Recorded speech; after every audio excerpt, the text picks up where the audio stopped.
आम आदमी पार्टी की पोल अब खुलने लगी है।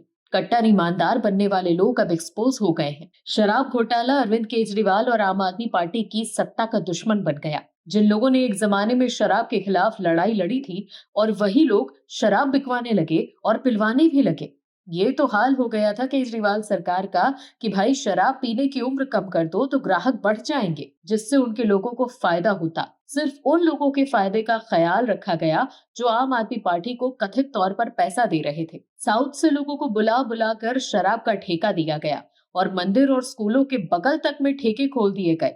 एक के साथ एक फ्री देकर शराब पीने वालों की नई पौध पैदा की गई।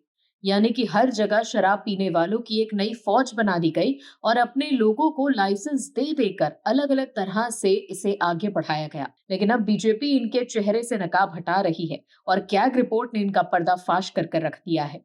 क्या है पूरी खबर, चलिए बताते हैं आपको इस रिपोर्ट में। दिल्ली सरकार ने विधानसभा में शराब घोटाले पर कैग रिपोर्ट को पेश किया। सीएजी की इस रिपोर्ट में कहा गया है कि आम आदमी पार्टी की सरकार के दौरान शराब नीति में कई तरह की गड़बड़ियां हुई, जिससे सरकारी खजाने को 2002.68 करोड़ रुपए का नुकसान हुआ। इस मामले को सीबीआई और ईडी पहले से जांच कर रही है। पूर्व मुख्यमंत्री केजरीवाल और आबकारी मंत्री रहे मनीष सिसोदिया समेत आम आदमी पार्टी के कई नेता आरोपी बनाए गए हैं। केजरीवाल और सिसोदिया को महीनों जेल में रहना पड़ा और अभी वो जमानत पर बाहर हैं। कैग रिपोर्ट से उन्हीं की मुश्किलें बढ़ती जा रही हैं। कैग की 116 पन्नों की रिपोर्ट में कहा गया है कि आम आदमी पार्टी सरकार के दौरान लागू की गई शराब नीति में विभिन्न कारणों से सरकारी खजाने को 2002.68 करोड़ रुपए का नुकसान हुआ है। जैसे गैर अनुकूलन क्षेत्रों में खुदरा दुकानों को न खोलने से 941.53 करोड़ रुपए का घाटा हुआ। सरेंडर किए गए लाइसेंसों को फिर से टेंडर न करने से 890 करोड़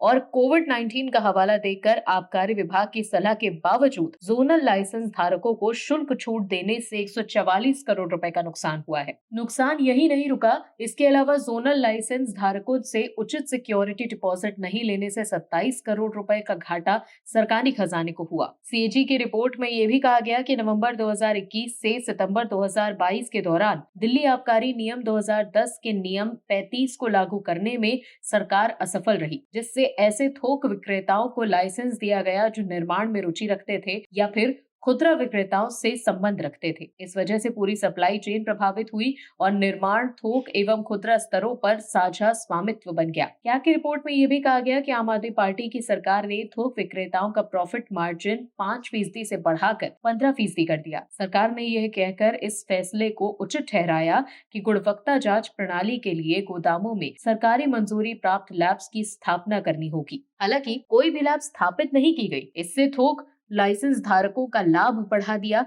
लेकिन सरकारी राजस्व में गिरावट आ गई। रिपोर्ट में कहा गया है कि नई नीति के तहत एक ही आवेदक को 54 शराब वेंड संचालित करने की अनुमति दी गई, जबकि पहले ये सीमा केवल 2 थी। इससे शराब बाजार में एकाधिकार और गठजोड़ को बढ़ावा मिला। पहले सरकारी निगमों द्वारा 377 खुदरा वेंड संचालित किए गए थे और 262 निजी व्यक्तियों द्वारा नई नीति में 32 खुदरा जोन बनाए गए, जिनमें 849 वेंड थे, लेकिन लाइसेंस केवल 22 निजी कंपनियों को दिए गए। इससे पारदर्शिता और निष्पक्षता में कमी आई। दर्शकों, समझने की जरूरत यह है कि सरकारी चीजों को किस तरह से आम आदमी पार्टी के सरगनाओं ने अपनी पार्टी के लिए प्रयोग किया। उन्होंने ये बिल्कुल नहीं सोचा कि अगर वो ऐसा करेंगे तो दिल्ली वालों को कितना बुरा लगेगा, कि उनका भरोसा ऐसी सरकार पर था जो उनके खिलाफ इस तरह से काम कर रही थी। उन्हें तो अपनी मौज ही लेनी थी, उन्होंने ले ली। लेकिन अब लग रहा है कि दिल्ली की सरकार कहीं उनको जेल के दरवाजे तक ना पहुंचा दे। Bureau report, OMH news. आप दर्शकों से विनम्र निवेदन है कि चैनल को सब्सक्राइब जरूर करें